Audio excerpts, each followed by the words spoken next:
सियासी मैदान की हर बड़ी खबर से आगाह रहने के लिए हमारे चैनल आज़ाद सियासत को सब्सक्राइब करें और बेल आइकन को प्रेस करें।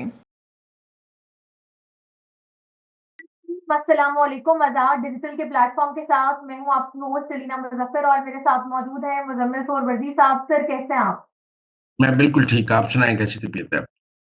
जी, अल्लाह का शुक्र है, अल्हम्दुलिल्लाह। सर, ये जो कल फैसल वाडा का एक बयान सामने आया है, उन्होंने कहा है कि मैं खान साहब को हर सूरत में जो है वो बचाऊंगा। तो उनका ये अचानक से खान साहब के लिए प्यार जागना, इस पे क्या राय आप अपनी रखते हैं? देखिए, फैसल वाडा साहब पहले दिन से तहरीक इंसाफ की जो एस्टेब्लिशमेंट से मुजाहमत की पॉलिसी है, लड़ाई की पॉलिसी है, उसके खिलाफ है।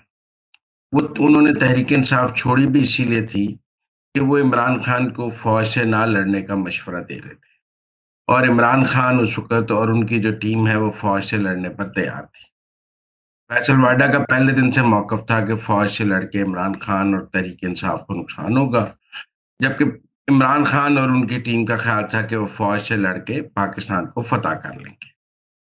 वक्त ने साबित किया है कि फैसल वाडा की बात सही थी, और जो इमरान खान और उनकी टीम, जिनमें बुशरा बीबी और सब लोग शामिल थे, उनकी बात गलत साबित हो गई है।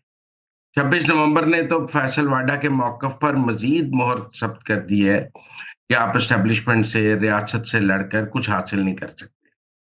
तो अगर फैसल वाडा ये कह रहे हैं कि मैं इमरान खान को बचाऊंगा, तो उनका मौकफ है कि इमरान खान को प्रो एस्टेब्लिशमेंट और एस्टेब्लिशमेंट से मुफाहमत की पॉलिसी पे लाना होगा, एस्टेब्लिशमेंट से सुलह करनी होगी।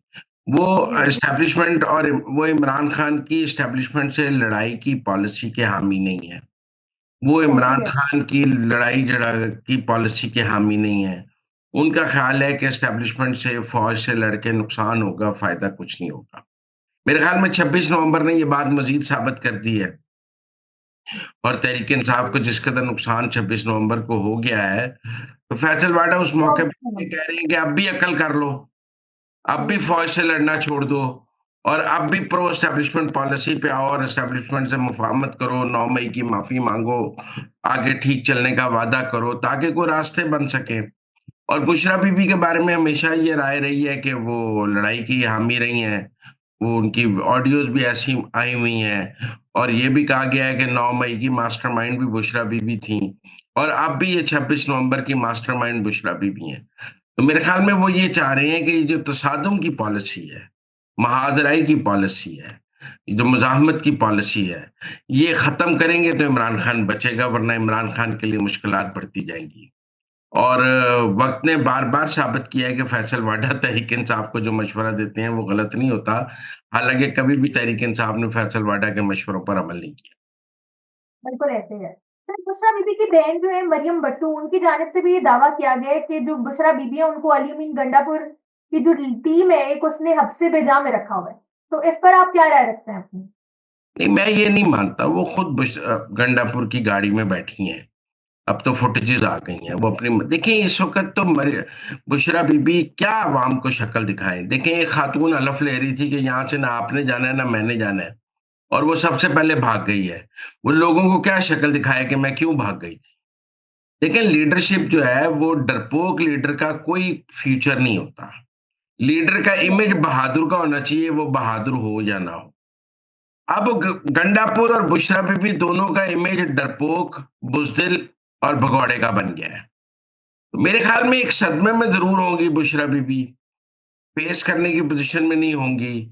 अब देखिए ना, आदिल राजा जैसे लोग और बाहर जितने लोग हैं, वो कह रहे हैं कि इमरान खान तो पहले दिन से बुशरा बीबी के सियासत में आने के खिलाफ थे। हालांकि मैं ये बात नहीं मानता। मेरे ख्याल में ये जितना एडवेंचर हुआ है, ये बुशरा बीबी ने इमरान खान के कहने पे किया है। लेकिन अब बुशरा बीबी एक कुर्बानी का बकरा है। उनकी कुर्बानी तहरीक इंसाफ दे देगी कि ये सारी गलती तो बुशरा बीबी की है, और बुशरा बीबी को सियासत से हटा दिया है, ये सारी नाकामियां बुशरा बीबी की वजह से, लिहाजा उनको खान ने साइड पे कर दिया। तो एक ऐसा नैरेटिव बनाने की कोशिश की जा रही है। लेकिन मैं समझता हूं कि बुशरा बीबी को कोई हफ्से बेजा में नहीं रख सकता। वो इमरान खान की बीवी है, और इमरान खान की बीवी को कोई हफ्से बेजा में नहीं रख सकता।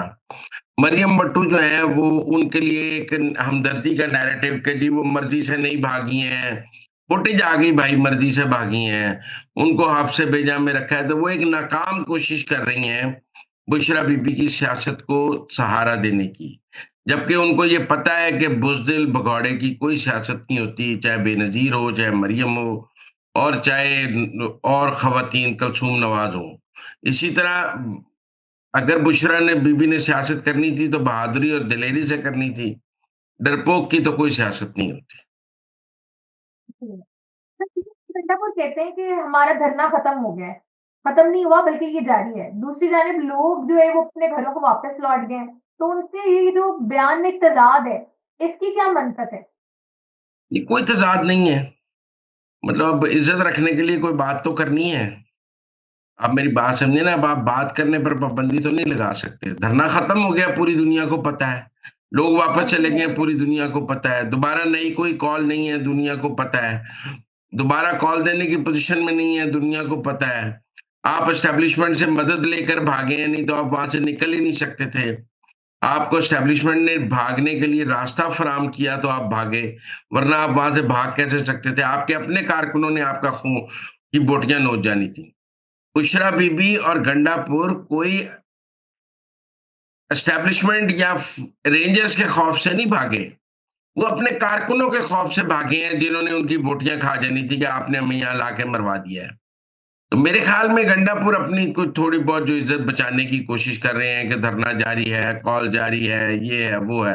भाई जारी है तो जाओ डी चौक जाके बैठ जाओ। जारी है तो तुम पिशावर में क्या कर रहे हो? जारी है तो तुम मानसहरे में क्या कर रहे हो? जाओ दोबारा, दोबारा जाने का ऐलान कर दो।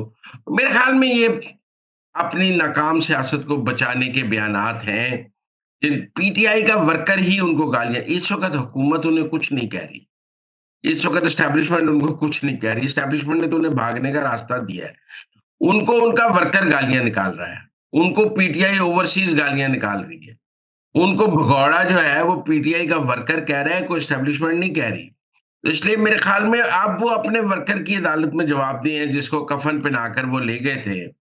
जो वो बातें करते थे कि अब हमने कफ़न पहनने और हमारे घरवालों को हमने कहा है हमारी नमाज़ पढ़ लेना।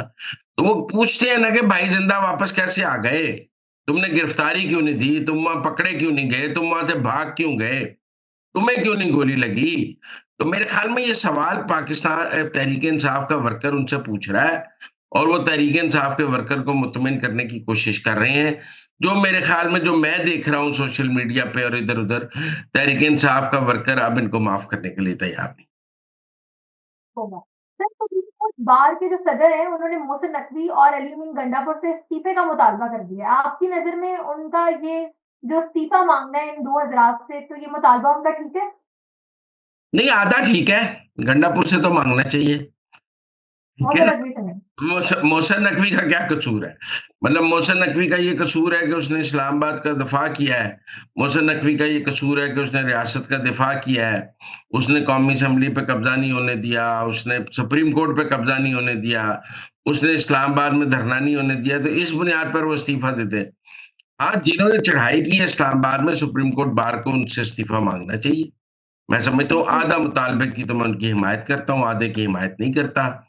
हुसैन नकवी का इस्तीफ़ा नहीं बनता, लेकिन गंडापुर जो एक सूबे के वज़ीर आला हैं, उन्होंने सूबे के वसाइल इस्तेमाल किए हैं, सूबे के पैसे इस्तेमाल किए हैं, अपनी हुकूमत को इस्तेमाल किया है वफ़ाक पर हमला करने के लिए, ये नाक़ाबिल माफ़ी जुर्म है और उन्हें इस्तीफ़ा देना चाहिए। उन पर जो एफ़आईआर हैं, पर्चे हैं, वो उनका आकर सामना करें और अपनी वज़ारत आला को के कवर में उनसे बचने की कोशिश ना ठीक हो गया। सर बहुत शुक्रिया आपके टाइम का। आपसे मुलाकात होगी अगले व्लॉग में। तब तक के लिए दें मुझे इजाज़त। अपना ख़्याल रखें। अल्लाह हाफ़िज़।